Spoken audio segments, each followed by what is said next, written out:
Me, Black Anglo-Saxon, your favorite neighborhood political scientist. Welcome back to another episode of From the Hood to the Hill. Let's jump straight into it because I'm rather disappointed that I'm even here having to have this conversation. I thought that it would blow over, mull over, and not really be a thing. Today, we're going to be talking about India.Arie versus Spinnet. And I'm not going to use the specific name at hand because I think that's the point that's being missed in this whole conversation because a lot of people are talking about this from the lens of what we always resort to is calling people quote unquote haters.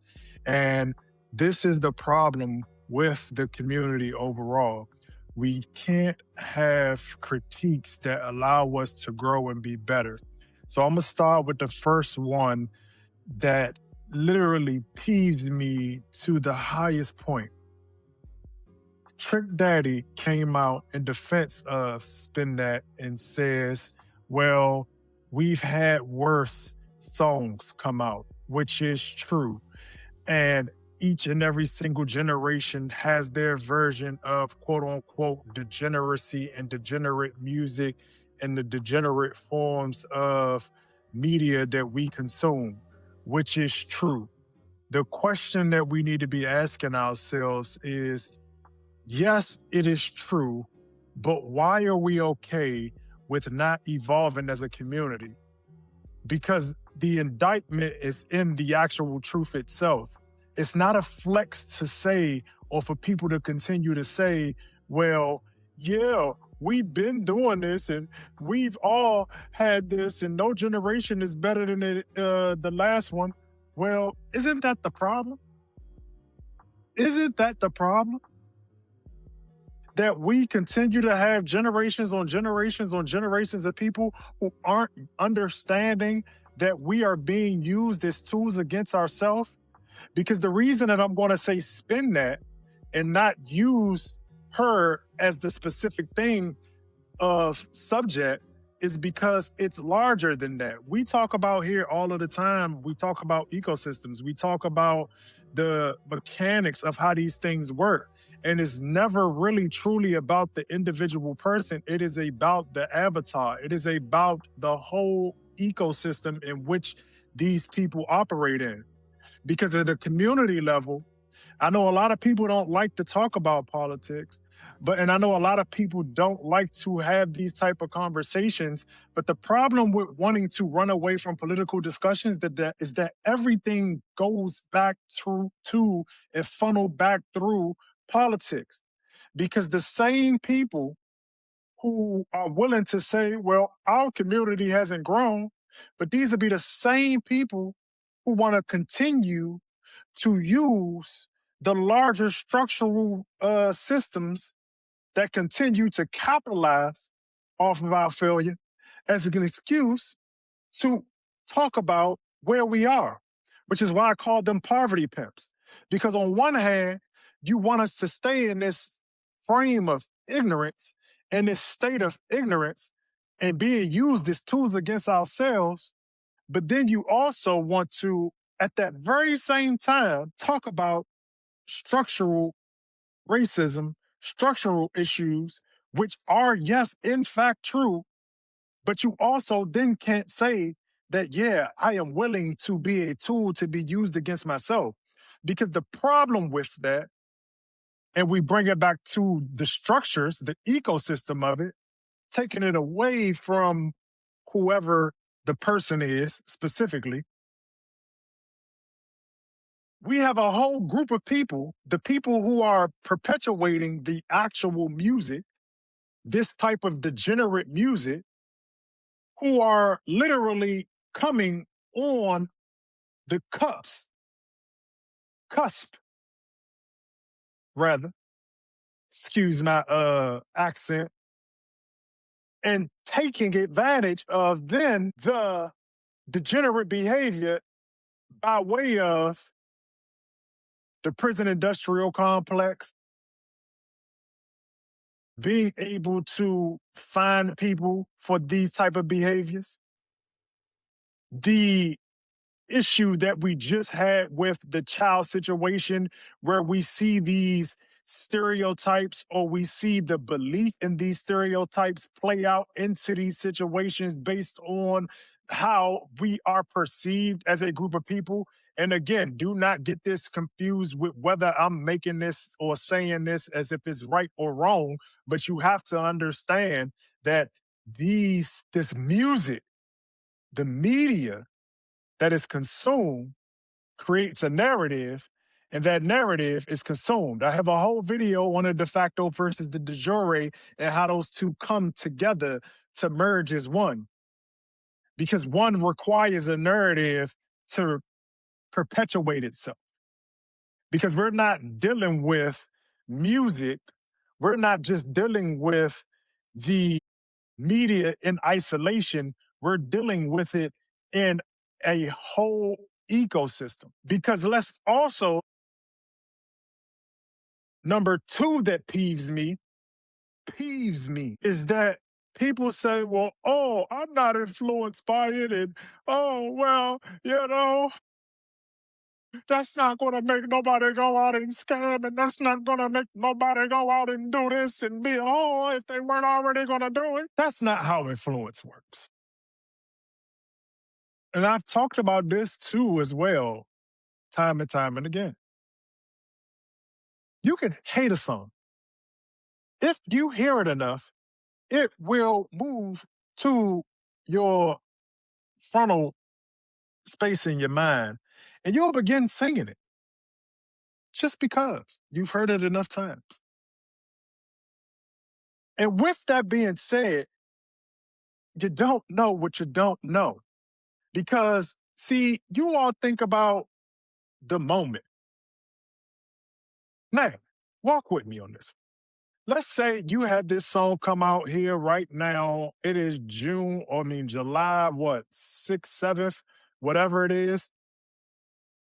Q4, beginning of next year, the economy is in disarray. It's already moving into a space that is creating space for people to lean into professions such as S work, sex work, and all of these different things that people wouldn't have naturally done before, or the gig economy, which exploits labor. And you end up in Q4, we end up in Q1 of next year. And let's say that the situation is ripened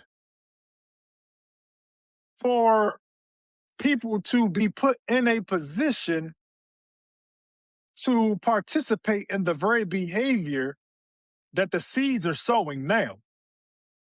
What do I mean?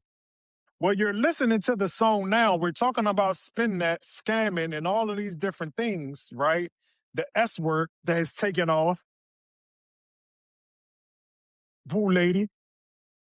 And we find out that we move the needle and we find ourselves in a country that has less opportunity, less avenues to make money. But now you would have never considered maybe doing this as an option before. But we had this song of the summer, right? Now, you know what? Maybe I can, run a few little scams here and there, you know. Or again, you may not have thought about sex work, but you know what? WAP, feminism, the legalization or decriminalization of sex work, Woo Lady, Sukihana, Cardi B. It didn't happen at the exact moment, but what happened was time presented an opportunity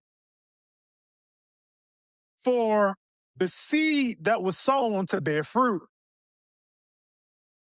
Now we have an environment that is ripe with people who are willing to participate in a behavior that has been normalized over time. And because it is in the ethos now, it is in the ether, it is in the zeitgeist, and it is self-perpetuating. Perfect storm.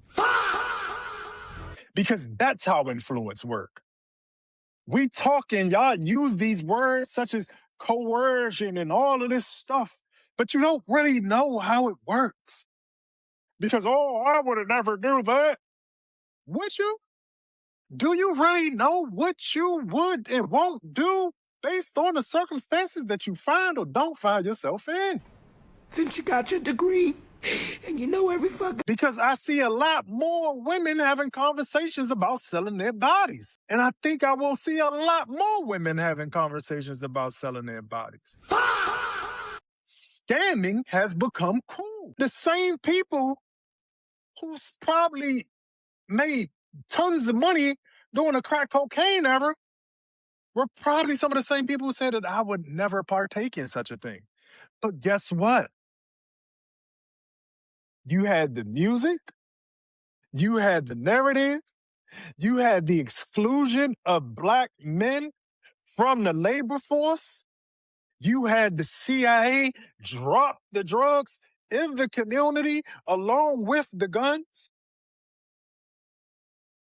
and boom, you have a perfect storm. We have a very serious problem. And the even more interesting part is the person in which we're talking about who has the song of the summer is not even actually addressing India.Arie, because I do believe that she understands that she's also participating in BS and foolery, because she's not stupid. Because it brings me to my third peeve and point that I hate to hear. Oh my God.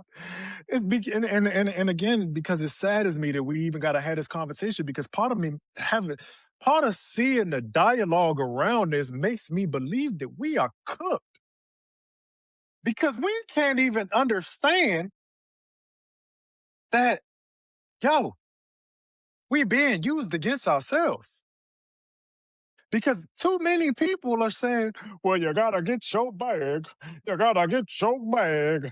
Get your bag, lady. At what price do you say no? Because again, for every bag that you get, they get about 400-500 bags on top of that bag, because you are a part of their bag. And when I say their bag, we're talking about the elites. I think one of them just passed away, Mr. Clyde, who India.Arie also spoke to. But we keep pushing hustle culture, toxic hustle culture, to the detriment of ourselves, because we believe that getting a small bag at the expense of hundreds of thousands, because again, y'all believe that it's not going to influence anybody, but we see that, yes, it actually does influence tons of people. It actually does reproduce a tons of situations. It actually does aid in the destruction of our community. And for those who are willing to say, oh, well, you can get your money, what does it mean to get your money at the expense of everything around you? Because you're not going to get welcomed into their club, because after you get done making them money, I'm just going to eat you, which is why we see the entertainers and the celebrities scrambling like little eggs, because y'all time is running out for being used up. You're cooked, son. And then we're so foolish that we're willing to say, yeah, just go ahead and get your money, get your bag. And this is what I mean by we don't really have any values. This is what I mean by when I say we got to be monolithic and why all of these boycotts and stuff don't work. I'm talking about in terms of values and standards. What good does it do us to do all of this stuff if at the end of the day, I can just do something that's going to torpedo and be counterintuitive to everything that we building on top of? I just really need y'all to help me understand and walk me through this. Like, help me in the comments understand what I am missing. The fact that this is even a debate, a conversation of any sort, that this is tomfoolery that we're supporting, Because even again, and this is honorable mention. No, it's not honorable mention. It's number four. So much peeves me about this conversation because I hate the childishness. Well, what about the men? What about the men? Why aren't y'all saying this about the men in their conversations? We have critiqued drill rap, which is trash. Easy E, NWA, and them got crucified. And literally, we have, if y'all don't know, the little explicit thing, the little explicit advisory tag comes from legislation that was passed. I forget the group that was in the lawsuit, but that came out of the music being critiqued that it was too vulgar. And it was the men. It was the men. What are we talking about? Literally. But y'all so childish that what about the men? If the men have AIDS, why can't we catch AIDS? If the men get diseases, why can't we have diseases? If the men start wars, why can't we start wars? What you do? You do. And we do critique the men. But y'all love the men with the money so much that y'all love the Elon Musk, y'all love the Rick Rosses, y'all love the Jay-Z's, y'all just went crazy for this dude. We do critique the men. Y'all just be sucking them off so bad that you just can't see. You just don't hear it. 3 6 Mafia got crucified. And I used to I listened to a lot of 3 6 Mafia, but they got crucified. They were called it was devil worshiping music. And rightfully so, because it's 3 6 Mafia. Cash Money was crucified. No Limit was crucified. What are we talking about? You had whole campaigns, activism campaigns back in the day who went against rappers. If you're not against rap, we're against those thugs. Where y'all think that came from in that Bone Thugs Harmony song? But we are against those thugs. They just played on it. But the conversation is so childish that it comes back to, oh, she's just hating. Hating? That's where we at. This shit is, oh my God. We cooked, man. We are cooked. What the fuck? And I just been seeing it, and I can't even really believe what I'm seeing, dog. This shit is so wild. Like, been that shit. We the brokest community, and niggas just talk about spend that shit. Spend that shit on what? Niggas don't even got shit to spend. My God, bro. I can't, like, this conversation, bro. I, I'm touching on it because I guess, like, I really need y'all to help me understand, like, yo, are we savable?